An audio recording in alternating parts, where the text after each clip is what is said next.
बिस्मिल्लाहिर्रहमानिर्रहीम, अस्सलाम वालेकुम। आप जानते हैं एक ऐसा शख्स भी था जिसने 31 दिसंबर को पेशन गोई कर दी थी जो मरी में इस वक्त इंसिडेंट हुआ है उसके बारे में। और इस शख्स ने तमाम डिपार्टमेंट्स को लिख कर बाकायदा कहा था कि ये इंसिडेंट होने जा रहा है और आप अपनी एहतियाती तदाबीर कर लें। उसने कहा बारिशें होने वाली हैं, स्नोफॉल बहुत ज्यादा होगी, गाड़ियां ज्यादा ना वहां लेकर जाएं, लोगों को आगाह करेंगे। तमाम सूरत उसने आगाह कर दी थी। यानी 31 दिसंबर को इस शख्स ने पेशन गोई कर दी थी कि सब कुछ होने जा रहा है। अब यहाँ पर वो असल कहानी है कि किसने ये पूरा खेल खेला कि गाड़ियों के अंदर फिर कार्बन मोनोऑक्साइड गैस भर आई और लोगों की मौत होने लगी। पहले आपको सुनवाते हैं इस शख्स की गुफ्तगू। ये है डीजी मैट और इन्होंने किस किस को लिखकर कहा था कि वाकया होने जा रहा है और इन्होंने जो पेशन गोई की थी वो कैसे पूरी हुई। पहले इनकी गुफ्तगू सुनिए, फिर आपको बताते हैं कि असल में जो कार्बन मोनोऑक्साइड गैस भरी थी उसको किस तरह लोग रोक सकते थे और मामला क्या हुआ था जिसके बाद अचानक उनका सांस बंद होता गया, उनको पता ही नहीं चला। यानी एक शख्स अगर गाड़ी में बैठा है उसको ये समझ नहीं आ रही अपने बच्चे को कैसे बचाए, क्योंकि वो खुद भी उस वक्त होश खोना शुरू हो गया था इस गैस की वजह से। ना कोई स्मेल आई, ना कोई कलर था, ना कुछ। इस वीडियो की अहम डिस्कशन चलती रहेगी, लेकिन इससे पहले आप वीडियो को लाइक करें, हकीकत टीवी को सब्सक्राइब कर लें और बेल आइकन पर जरूर क्लिक करें। ये आप सबसे पहले सुनिएगा जरा। आज सूरत हाल है ये तो इसकी हमारी फोरकास्ट जो थी हमने बहुत पहले की 31 दिसंबर को हमने रिटर्न जो थी ये पूरे 10 दिन की फोरकास्ट की थी कि जी जो बलूचिस्तान है उसमें तो 2 जनवरी से सिलसिला शुरू होगा और पंजाब में शदीद बारिशों का 5 जनवरी से शुरू होगा और जो 4 से 5 दिन जारी रहेगा। और उसमें ये था कि ये जो बारिशों का सिलसिला है इसमें काफ़ी ज़्यादा बारिशें हैं और जो इसमें स्नोफॉल है उसकी भी मकदार काफ़ी ज़्यादा होगी। उसके बावजूद सब अदारों को पीडीएम में, एनडीए में और गवर्नमेंट के सब अदारों को हम रिटर्न में जो हमारी जिम्मेदारी है उसको हम उनको रिटर्न में ये इन्फॉर्म करते हैं। और लोगों को भी ये इस बात का एक हफ्ता पहले पता था कि इस जो बारिशों का जो सिलसिला है ये काफ़ी ज़्यादा है और बर्फबारी जो है काफ़ी ज़्यादा होगी। हमने ये कैटेगोरिकली बताया था कि ये बर्फबारी से दर्जा हरारत माइनस में चला जाएगा और जो सड़कें हैं उसमें से आमदोरफ्त मुश्किल हो जाएगी, सड़कें क्लोज हो जाएंगी, इतनी बर्फबारी होगी। तो ये सारी चीज़ें जो थी वो इंतज़ामिया को भी, इवन लोगों को भी पता था। लेकिन अब ये है कि जो लोग भी एहतियात नहीं करते और जो बरी में हुआ है उसमें से जितनी बर्फ की शिद्दत हुई या दर्जा हरारत हुआ उससे ज़्यादा ये हुआ कि ट्रैफिक क्लोज होने से लोग होटलों तक पहुंच नहीं सके। जो डेथ हुई है वो सारी गाड़ियों के अंदर हुई है। लोग गाड़ियों में फ्यूल ख़त्म हो गया, मोबाइल लोगों के बंद हो गए और उनके पास गर्म कपड़ों का और खाने का इंतजाम नहीं था और वो होटलों तक पहुंच ही नहीं सके। आपने सुना। अब एक चीज आप ज़हन में रखिएगा कि अगर डीजी मैट ने इनको तहरीरी तौर पर लिखा, देखिए उनके डिपार्टमेंट का ये काम नहीं था कि वो किसी को बताएं कि आपने ये क्यों नहीं अभी किया, फलाना नहीं किया। उनका काम था कि वो तहरीरी आगाह कर देते। वो कहते मेरे पास लेटर भी है, चीज़ें भी है, मैंने इन सबको बताया कि ये चीज़ें आपने करनी है, ये कुछ होने जा रहा है। अब वहाँ की जो इंतज़ामिया है उसने काम क्यों नहीं किया? आप सदाकत अब्बासी को देख ले जिन्होंने शाहिद खाकान अब्बासी को वहाँ से हराया। वो 2 दिन पहले कह रहे थे ये हमारी हुकूमत की कामयाबी है कि हमने ऐसे इंतजाम किए हैं कि लोग मरीज आते जा रहे हैं। फवाद चौधरी ने ट्वीट किया, उसने कहा 1 लाख से ज्यादा गाड़ी आ रही है, आपकी मईशत चल रही है। ये प्लान ये कर रहे थे कि सबको बताएं कि देखिए मुल्क के अंदर महंगाई नहीं है, अगर महंगाई है तो फिर लोग मरी कैसे आ रहे हैं।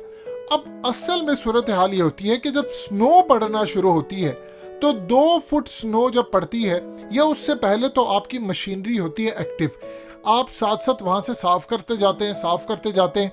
जब आप साफ करते हैं तो वहां पर फिर स्नो नहीं होती। अब मशीनरी के लिए बजट जाता है, मिनिस्ट्री ऑफ टूरिज्म के लिए बजट जाता है। अब जब आपको हिदायत मिल चुकी थी तो आपको फौरी तौर पर मशीनरी को एक्टिव करना चाहिए था।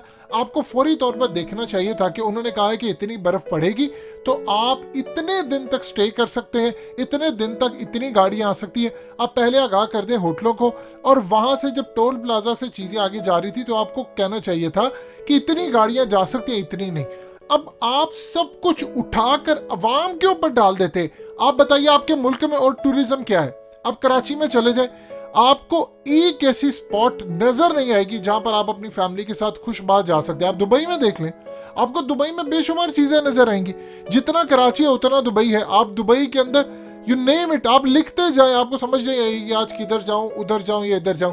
आप मलेशिया के एक शहर कुआलालंपुर को देख लें, आप उन्हीं के एक शहर लंकावी को देख लें जिनकी आबादी 1.25 लाख है, जहां से महातीर मोहम्मद जीते थे, और वहां पर सालाना 3 करोड़ लोग आते हैं। कोरोना से पहले तक ये सूरत हाल थी। यानी आप इमेजिन कर लें कि आप लोगों को कह रहे हैं, आपको तो खुश होना चाहिए कि लोग आ गए हैं। बाइकआउट मरी की कैंपेन चली थी तो रोटियों के लाले पड़ गए थे यहाँ पर, इन्होंने माफिया मांगी और उसके बाद अपने बिहेवियर चेंज किया। आज ये मरी के जो होटल मालिकाना कह रहे हैं जी हम किराया नहीं लेंगे, फलाना नहीं लेंगे। 2 दिन पहले तक ये लोग 40-40 हजार रुपया थर्ड क्लास तरीन, यानी आप समझ लीजिए दुनिया का बदतरीन अगर कमरा कोई हो सकता है उसका ये 30-40 हजार रुपया ले रहे थे। अब इनको समझ आती असल में इन्होंने क्यों मना नहीं किया, ये बात समझने वाली है। हुआ क्या है कि जब बर्फ पड़ रही होती है तो आप मना कर देते हैं एक स्पॉट से, आप आगाह करते हैं वहां की जो मैनेजमेंट है कि आप मजीद गाड़ियां ना भेजे। ये कहते हैं गाड़ियां हैं, जब गाड़ियां आती हैं बहुत सारे लोग गाड़ियों में रात गुजार देते हैं। अब वहां पर होता यूं है कि लोग चले जाते हैं, लोग जाकर वहां पर खाते पीते हैं, उनका धंधा चलता है। किसी की गाड़ी फंस जाती है उसे 10, 15, 20, 25 हजार रुपए तक लेते हैं, वो पानी पीते हैं। जो 30-40 रुपए वाली बोतल है वो 300, 400 रुपए की बिकती है। अब आप इमेजिन कर लें, ये वो पाकिस्तान का ताजिर है। हम हर हुकूमत पर चीज डालने की बजाय ताजिरों को भी देखिए, वो लोगों के खून के प्यासे हैं। अब सूरत हाल ये पैदा हुई कि जब लोग अपनी अपनी गाड़ियों में थे तो कार्बन मोनोऑक्साइड गैस भरना शुरू हो गई। इसके लिए ऑलरेडी हकीकत टीवी आपको बता चुका है कि एक डिटेक्टर मिलता है। ये डिटेक्टर आप अपनी गाड़ी में भी लगा सकते हैं, आप घरों में भी लगा सकते हैं, लेकिन इसके लिए आपको लोगों को आगाह करना चाहिए कि सूरत हाल पैदा होगी तो आपने फौरी तौर पर गाड़ी से निकलना, क्योंकि इसकी ना तो स्मेल आती है और ना ही इसके जलने का या कोई इसकी आवाज है, ना इसका कोई कलर है कि आप हवा में देख लें। अचानक से आपकी आंखें बंद होना शुरू होती है, आपको उल्टियां आती हैं, स्टमक खराब होता है, आपका सांस बंद होना शुरू हो जाता है। आपको ये नहीं पता होता मेरे साथ जो बैठा आप उसको देख ही नहीं पाते और आपकी हिम्मत इतना ही जवाब देना शुरू हो जाती है। देखिए जो गाड़ी का पीछे टेल पाइप होता है उसमें एग्जॉस्ट अगर नहीं जा रहा तो वो गैस उसमें मौजूद है। अब आप उसको साफ भी करवा ले आपको पता नहीं चलेगा अनटिल कि आप डिटेक्टर लगाएं। ये वो चीजें होती हैं जो आपको जहां पर स्नो पड़ती है वहां पर लोगों को बताना पड़ता है कि ये सूरत हाल हो सकती है, वरना आप गाड़ी के अंदर ही मर सकते हैं। अब आहिस्ता आहिस्ता सूरत हाल ये पैदा हुई कि लोगों ने वहां पर गाड़ियां ऑन कर ली, क्योंकि वो हीटर में बैठना चाह रहे थे। उनका इंजन भी गया, उतनी देर में वो चलता रहा, वो एग्जॉस्ट नहीं हो पाई, वो सारा कुछ अंदर ही रहा और उसकी वजह से लोग मरना शुरू हो गए, लोग एक दूसरे को नहीं बचा सके। अब आप बता दीजिए कि आपने किसको जिम्मेदार ठहराना है? जिन्होंने खत लिखकर आपको बताया उस पर अमल ना करने वालों को, आपने रास्ते से चीजें नहीं हटाई, आपने क्या कुछ नहीं किया। यानी आप इमेजिन कर लें कि सूरत हाल कितनी ज्यादा खराब है कि आप कुछ भी नहीं वहां पर कर पाए और आप ब्लेम दे रहे हैं लोगों को। शुक्र करें आपका मुल्क चल रहा है, वरना यहाँ पर जो कोरोना की सूरत हाल थी, भूख से मरना शुरू हो गए थे, लोग जा नहीं रहे थे। तो आप लोगों को कह रहे हैं न फैसिलिटी है इस मुल्क के अंदर, और फिर कहते हैं कि दुनिया यहाँ पर है, अपने यहाँ पर मर रहे हैं। और कमरे की हालत यह है कि आप इससे अच्छा कमरा वीआईपी आप किसी तरक्की याफ्ता मुल्क में जाकर ले सकते हैं, फिर आप यहाँ पर ब्लेम देते हैं लोगों को कि फलाना नहीं किया, ये नहीं किया। अब आप इमेजिन कर लें कि इमरान खान आज से पहले कहते थे कि जी फलाना कोरिया में, जी फलाना इंग्लैंड में, वो जी किश्ती डूब गई, वो ट्रेन के हादसे हो गए तो फलाने वजीर ने रिजाइन किया। बताए कितने वजीरों ने रिजाइन किया? कोई करेगा? मिनिस्ट्री ऑफ टूरिज्म के वजीर का किसी को पता ही नहीं है। किसने रिजाइन करना है? कोई नहीं करेगा। वो सिर्फ इलेक्शन की हद तक बातें थी, ऑपोजिशन की हद तक। यही इंसिडेंट अगर ऑपोजिशन में इमरान खान होते तो हुआ होता किसी का, तो क्या इमरान खान उसको छोड़ते? क्या छोड़ते वो शहबाज शरीफ को? ये सूरत हाल होती है कि अवाम का यहाँ कोई भला नहीं होना, ये आप अपने दिल और दिमाग में बिठा लें।